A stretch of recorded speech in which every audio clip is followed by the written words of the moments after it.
या निवडणुकीत कोणी कितीही जोर लावला तरी रामटेक विधानसभा मतदारसंघात परिवर्तन होणारच असा विश्वास अपक्ष उमेदवार राजेंद्र मोळक यांनी व्यक्त केला। तर विदर्भ शिक्षक संघटनांसह अनेक संघटनांनी त्यांना आपला पाठिंबा जाहीर केला आहे। काँग्रेसचे माजी जिल्हाध्यक्ष आणि माजी मंत्री राजेंद्र मोळक यंदाच्या विधानसभा निवडणुकीत रामटेक मतदारसंघातून अपक्ष म्हणून उभे आहेत। तर राजेंद्र मोळक आणि त्यांचे समर्थक मोठ्या जोमाने प्रचार करत आहे। तर त्यांच्या प्रचारात नागरिकांचा उत्स्फूर्त प्रतिसाद मिळत आहे। तर रामटेक मतदारसंघातील जनता कंटाळली असून यंदाच्या निवडणुकीत परिवर्तन होणारच असा विश्वास राजेंद्र मोळक यांनी व्यक्त केला।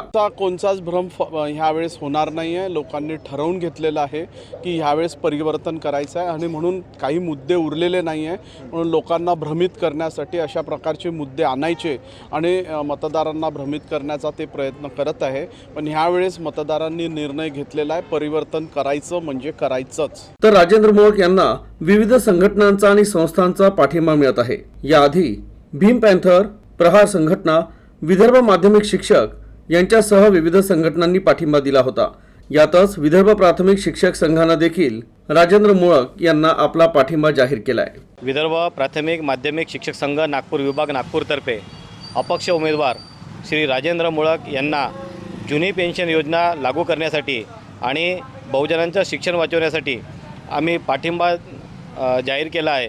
या संदर्भात शिक्षक संघाचे नेते आणि संस्थापक अध्यक्ष श्री मिलिंद वानखेडे यांच्या नेतृत्वात झालेल्या बैठकीमध्ये बहुजनांचं शिक्षण वाचवण्यासाठी आणि जुनी पेन्शन लागू करण्यासाठी कर्मचाऱ्यांच्या पाठीशी राहणारा एकमेव उमेदवार मला आशा आहे की राजेंद्र मोळक निवडून आल्यानंतर बहुजनांचं शिक्षण वाचवण्यासाठी आणि जुनी पेन्शन लागू करण्यासाठी विधानसभेमध्ये मोठा आवाज करतील।